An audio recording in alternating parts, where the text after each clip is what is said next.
The morning of October 12th, 2023 started like any other in my small Boston apartment. The coffee maker gurgled, my inbox pinged with unread emails, and the gray autumn light filtered through my blinds. I was halfway through a granola bar when my phone buzzed, the screen flashing First National Bank. I frown. Banks don't call unless something's wrong. Mr. Carter, a woman's voice said, clipped and professional. We need to discuss a $250,000 loan in your name. Payments are 3 months overdue. My stomach lurched. I hadn't taken out any loan. I'd never even dreamed of borrowing that kind of money. But as she read off my social security number, my date of birth, my mother's maiden name, the truth hit like a freight train. Someone had stolen my identity. And when I uncovered who it was, my own sister, Emily, backed by my parents' silence, the betrayal cut deeper than any debt ever could.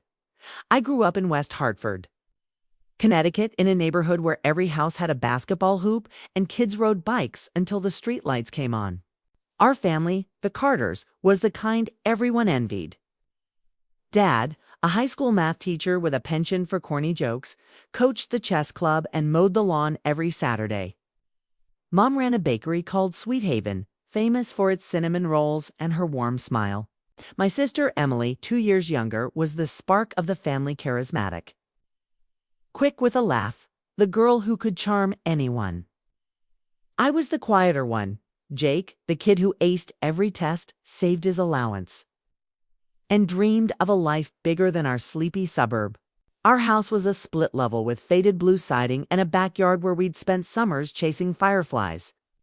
Family dinners were sacred mom's meatloaf or dad's experimental chili, followed by board games or movie nights. Emily and I were close, despite our differences. She'd sneak into my room to borrow my Game Boy, leaving sticky notes with smiley faces as IOUs. I'd roll my eyes, but always let her get away with it. She had a way of making you feel special, like you were the only person in the world who mattered. After high school, I went to Boston University majoring in finance. I graduated with honors and landed a job at a mid-sized investment firm, crunching numbers and building a life I was proud of. My apartment in Back Bay wasn't fancy, but it was mine: hardwood floors, a view of the Charles River, and a coffee shop downstairs that knew my order. I was 28, single, and on track for a promotion. Life was good. Emily, meanwhile, stayed in Hartford. She tried community college but dropped out after a semester, saying it wasn't her thing. She bounced between jobs: barista, retail clerk, a brief stint selling skincare products online. She called herself an entrepreneur, always chasing the next big idea. A food truck, a fashion blog, a candle-making business. None of them lasted. I'd get late-night calls from her, her voice bubbling with excitement about some new plan. And I'd listen, offering advice she rarely took. "You're so boring, Jake," she'd tease. "Live a little." I'd laugh, but her lifestyle worried me. She posted photos on Instagram: designer bags, rooftop bars, trips to Miami, things she couldn't possibly afford on her income. Mom and Dad brushed it off. "Emily's just young," Mom would say, her voice soft. "She'll figure it out." Dad would nod, adding, "She's got a big heart. That's what matters." I didn't push back. Emily was their favorite, always had been. I didn't mind much. I was the responsible one, the one who didn't need coddling. But looking back, I see the cracks. Emily's reckless spending, my parents' blind faith, the way they always bailed her out. I just never thought those cracks would swallow me whole. The call from First National Bank came at 9:17 a.m. I was at my desk, spreadsheet open, my noise-canceling headphones blocking out the office hum. The number wasn't in my contacts, but I answered, thinking it might be a client. "Jake Carter." The woman asked, "This is Karen from First National Bank's fraud department. We're contacting you about a personal loan in your name. The balance is $252,437, and it's delinquent by 3 months. I laughed, a nervous reflex. "That's a mistake," I said. "I haven't taken out any loans. You've got the wrong guy." She didn't laugh. "Sir, We have your social security number, date of birth, and address on file. The loan was secured against a property at 1423 Maple Street in Hartford. Does that ring a bell? It didn't. I'd never heard of Maple Street. My pulse quickened as she read off more details. A loan application dated April 2023. Monthly payments of $3,200. A signature that looked like mine but wasn't. I felt dizzy, my cubicle walls closing in. This is fraud, I stammered. Someone stole my identity. Karen's voice softened slightly. I understand, Mr. Carter. We'll need you to file a police report and provide an affidavit of fraud. In the meantime, we've frozen the account, but the debt is still on your credit report. I hung up, my hands trembling. I Googled identity theft and spent the next hour on the phone with my bank, then Equifax, then TransUnion. My credit score, once a pristine 780, had plummeted to 520. There were inquiries I didn't recognize, accounts I hadn't opened. The loan was the biggest hit, but there were others: credit cards, a car lease, even a utility bill in my name. I felt violated, like someone had reached into my life and torn it apart. I called my parents that afternoon, a voice tight with panic. Mom, Dad, something's happened. Someone stole my identity and took out a $250,000 loan in my name. I need to figure out who. There was a long pause. Too long. Jake, Dad said finally, his voice heavy, come home. We need to talk in person. I drove the 3 hours to Hartford that evening, my mind racing. The Connecticut Turnpike blurred past. The radio, a low hum I barely heard. I kept replaying Karen's words, the numbers, the fake signature. Who could do this? A stranger? A coworker? I didn't want to think it, but a small, ugly part of me wondered about Emily. Her spending, her secrets, the way she always seemed to have money she shouldn't. I pushed the thought away. She was my sister. She wouldn't. I pulled into my parents' driveway just after 8 p.m. The house looked the same, porch light on. Mom's chrysanthemums blooming in pots, but it felt different, like a stage set for a play I didn't know the script for. Mom greeted me at the door, her face pale, her apron dusted with flour. Jake, honey, she said, hugging me tightly. Dad was in the living room, his glasses perched on his nose, a stack of ungraded tests on the coffee table. The TV was off, an unusual silence filling the room. Sit down, Dad said, gesturing to the couch. I stayed standing, too wired to relax. Tell me what's going on, I said. Do you know something about this loan? Mom's eyes darted to Dad, then to the floor. She twisted a dish towel in her hands. Jake, she said, her voice barely above a whisper. It's Emily. The room tilted. I gripped the back of a chair to steady myself. What do you mean? It's Emily. Dad cleared his throat. About a year ago, Emily came to us. She was in trouble, credit card debt, late rent, bills piling up. She said she couldn't keep up. We gave her what we could, but it wasn't enough. Then she told us she'd found a way out. A loan. A loan in my name. I asked, my voice rising. She stole my identity, and you knew. Mom started crying. We didn't know the details at first, she said. She said it was temporary, that she'd pay it back before anyone noticed. We thought she was just borrowing your information, not this. Not what? I snapped. Not committing a felony. Not racking up $250,000 in debt I'm now responsible for. Dad stood, his hands raised like he was calming a classroom. Jake, listen. Emily promised us she'd fix it. She said she had planned a new job, a side hustle. We believed her. You believed her? I stared at them, my parents, the people who'd taught me right from wrong, who'd grounded me for lying about a broken vase when I was 10. You. Let her use my social security number, my life, to scam a bank, and you didn't tell me? We didn't want to hurt you, Mom said, her voice breaking. We thought we could handle it as a family. Handle it. I laughed, a bitter, hollow sound. My credit's destroyed. I could lose my job, my apartment, everything. And you're worried about Emily? Dad's face hardened. She's your sister, Jake. She's struggling. You've got a good life, a stable job. She doesn't.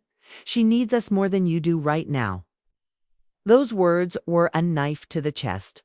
I'd always known Emily was their favorite, but hearing it so bluntly, knowing they'd chosen her over me, her lies over my truth, was more than I could bear.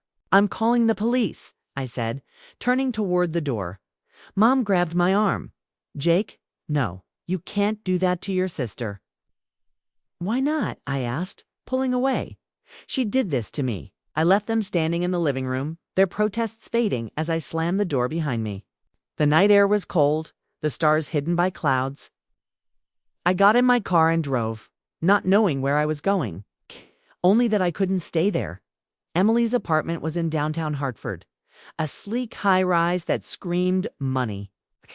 I'd never been. She'd always come to Mom and Dad's when I visited, but I had her address from a Christmas card she'd sent. It was past 10 p.m. when I parked across the street, staring up at the glowing windows. How could she afford this? A barista's salary? A retail job? The answer was staring me in the face, but I needed to hear it from her. I buzzed her apartment, my heart pounding. Jake! Her voice crackled through the intercom, bright and surprised.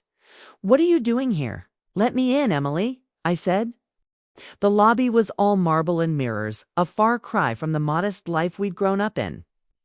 When Emily opened her door, she was in yoga pants and a silk camisole, her hair in a messy bun. She looked like she'd stepped out of an Instagram ad. All effortless beauty. Oh my God, Jake, she said, pulling me into a hug. It's so good to see you. I didn't hug her back. I stepped inside, taking in the apartment. Hardwood floors, a velvet sectional, a massive TV mounted on the wall. A bottle of rose sat open on the counter, next to a charcuterie board that looked untouched. Nice place, I said, my voice flat. How do you pay for it? Her smile flickered. What's that supposed to mean? Cut the crap, Emily. The loan, $250,000. My name, my signature. Why did you do it? She froze, her eyes wide. Then, like a switch flipped, she crumpled, tears streaming down her face. Jake, I'm so sorry, she sobbed, sinking onto the couch. I didn't mean for it to go this far. I was in over my head, credit cards, rent, my car payment. I couldn't breathe.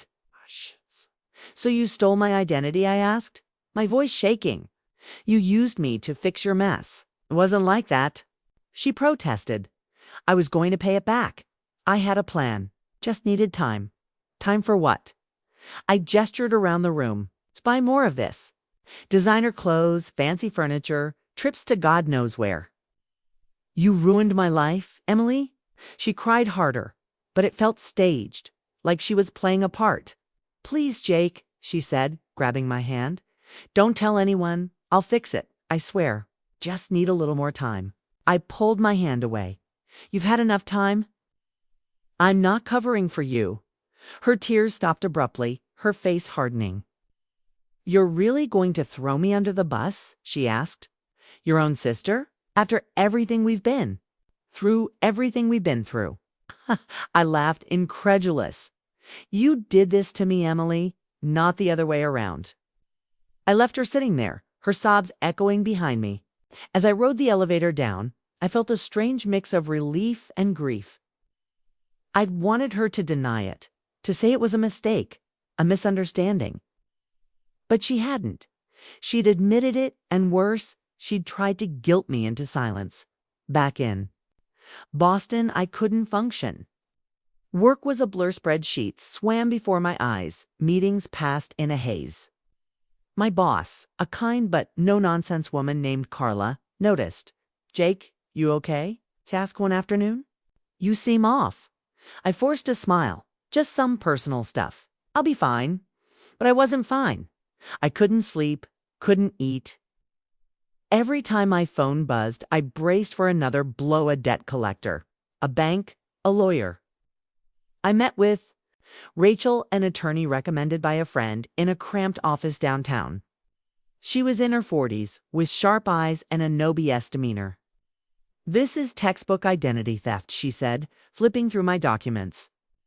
The bank's already flagged the loan as suspicious, but you need to file a police report to clear your name. Without it, the debt sticks to you. I nodded, but my stomach twisted. A police report meant Emily could go to jail.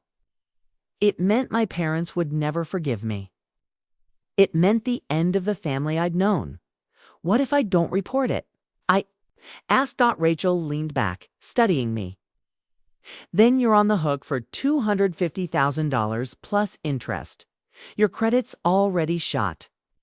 You could lose your job, your apartment, any chance of getting a loan or a mortgage in the next decade. Is that worth it? I didn't answer. I thought about Mom's voice, pleading. She's your sister. Dad's words. She needs us more than you do. Emily's tears, her promises to fix it. I'd spent my life protecting her, covering for her when she snuck out as a teenager, lending her money I knew she'd never repay, smiling when she got the attention I craved. But this was too much. I called my parents one last time, hoping they'd see reason. Mom answered, her voice thick with tears. Jake, please, she said, don't do this. Emily's trying to make things right. She's starting a new job next week. Give her a chance. A chance to what? I asked. To steal from someone else? To ruin my life even more? Dad took the phone. Jake, you're being selfish, he said. You've always had it easy. Emily's had to fight for everything. If you can handle this, she can't. I hung up, my hands shaking. Selfish. I was selfish. I'd worked for everything I had, every grade, every dollar, every step forward. And now I was supposed to sacrifice it all because Emily couldn't stop digging her own grave. I filed the police report the next morning. The station was cold, the fluorescent lights buzzing overhead. The officer, a middle-aged man with a thick Boston accent, listened as I explained. Family cases are tough, he said, typing into his computer. Seen a lot of them. People think blood means loyalty, but blood can betray you just as bad as anyone else. He was right. I felt betrayed, just by Emily, but by Mom and Dad, by the family I'd believed in. I gave him everything. The loan documents, Emily's address, the texts she'd sent begging me not to tell. When I left, I felt lighter, but also emptier. I'd crossed a line I couldn't uncross. The fallout was immediate. Mom called, sobbing, saying I'd destroyed Emily. Dad sent a single text. You're no son of mine. Emily's messages were venomous. You snitch. You'll regret this. I blocked their numbers, but the words lingered. Friends and relatives weighed in. Some supported me. Others didn't. My cousin Matt, usually neutral, called to say, man, I get it, but family's family. You sure about this? No, I admitted. But what else could I do? The bank was another nightmare. They'd frozen the loan, but the damage was done. My landlord, a grumpy retiree named Mr. Russo, ran a credit check and gave me 30 days to vacate unless I could prove the debt wasn't mine. I don't care about your sob story, he said.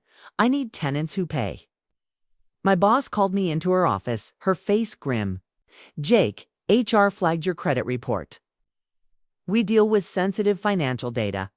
You need to sort this out or we'll have to reevaluate your position. I was drowning, and Emily was nowhere to be seen. I heard through a mutual friend she'd left Hartford, crashing with a boyfriend in New York. She was still posting on Instagram selfies at bars. Captions about living my truth. I wanted to scream, to shake her, to make her feel the weight of what she'd done. But I couldn't. All I could do was fight to save myself. The next 6 months were a blur of paperwork, phone calls, and sleepless nights. Rachel guided me through the legal maze, affidavits, court filings, disputes with credit bureaus. The bank's investigation confirmed the fraud, but clearing my name was slow. My credit score crept up, but it was still too low for a new apartment. I crashed with a coworker, sleeping on a lumpy couch in his cramped South End studio. Work was tense. Carla was sympathetic, but the firm's compliance team wasn't. I was sidelined from major projects, my promotion on hold. It's temporary, Carla assured me, but I saw the doubt in her eyes. I worked overtime, desperate to prove my worth. But the stress was eating me alive. Emily was arrested in March 2024, tracked down in Brooklyn. The police found her at a loft party, high on something, her boyfriend nowhere in sight. She pleaded guilty to identity theft and fraud, her lawyer arguing she was under duress from financial pressure. The judge didn't buy it. She was sentenced to 3 years in a minimum security prison, with restitution ordered $252,437, a number she'd never pay. I attended the hearing, sitting in the back of the courtroom. Emily didn't look at me. She wore an orange jumpsuit, her hair pulled back, her face bare of makeup. She looked young, vulnerable, not the confident sister I'd known. When the gavel fell, I felt no satisfaction, only a hollow ache. This wasn't justice. It was just the end of something. My parents didn't come to the hearing. They hadn't spoken to me since the police report, except for a few angry voicemails. Mom's last one was a week before the trial. Jake, you've torn this family apart. I hope you're happy. I wasn't happy. I was numb. Thanksgiving 2024 was the loneliest day of my life. I'd always gone home, where Mom's turkey and Dad's bad puns filled the house with warmth. This year, I ate a microwave meal in my coworker's apartment, the TV playing football I didn't watch. My Aunt Linda called, her voice cautious. Jake, I know things are rough, she said, but Emily's your sister. You could have worked it out. How? I asked, my voice raw. She stole my life. Mom and Dad covered for her. What was I supposed to do? Linda sighed. I don't know. But family's supposed to stick together. I hung up, tears burning my eyes. Family, the word felt like a lie in July 2025. I got another call from First National Bank. I was at a new apartment at Cheap Studio in Dorchester, all I could afford. My credit was improving, my job stable. Again, I thought the worst was over. Mr. Carter, the representative said, we've uncovered additional fraudulent accounts linked to your case. They're not in your name, but we need your help to close the investigation. My heart sank. What kind of accounts? Multiple loans and credit lines, totaling $500,000, she said. They were opened through a shell company tied to your sister and an associate. We've identified other victims, friends, family members, former partners. I sat on my bed, the phone heavy in my hand. Emily hadn't just targeted me. She'd scammed our cousin Matt, her ex-boyfriend Ryan, even a former coworker. The shell company was run by her boyfriend, a con artist named Derek with a history of fraud. They'd use stolen identities to fund a lavish lifestyle, apartments, cars, vacations, while the victims, like me, paid the price. The police reopened the case. I met with a detective, a woman named Ortiz, who showed me emails, bank statements, and photos of Emily and Derek at resorts, clubs, even a car dealership. Your sister was the front, Ortiz said. She'd charm people, get their trust, their info. Derek handled the back-end, forging documents, moving money. They were good at it. I felt sick. Emily wasn't just reckless. She was calculated, a predator. And I'd been her first mark. Emily's sentence was extended by 2 years. The restitution grew, but I knew I'd never see a dime. My parents reached out once, a terse email from Dad. We're trying to understand. Call us. I didn't. I couldn't. The trust was gone. I focused on myself. I joined a gym, started running along the Charles River. I reconnected with friends, went on a few dates, even started therapy. My therapist, Dr. Lee, helped me unpack the betrayal, not just Emily's, but my parents too. You're grieving, she said. Not just the money or your credit, but the family you thought you had. She was right. I missed them, the family we'd been, the laughter, the love. But I couldn't go back. I had to build anew. A year later, Emily wrote to me from prison.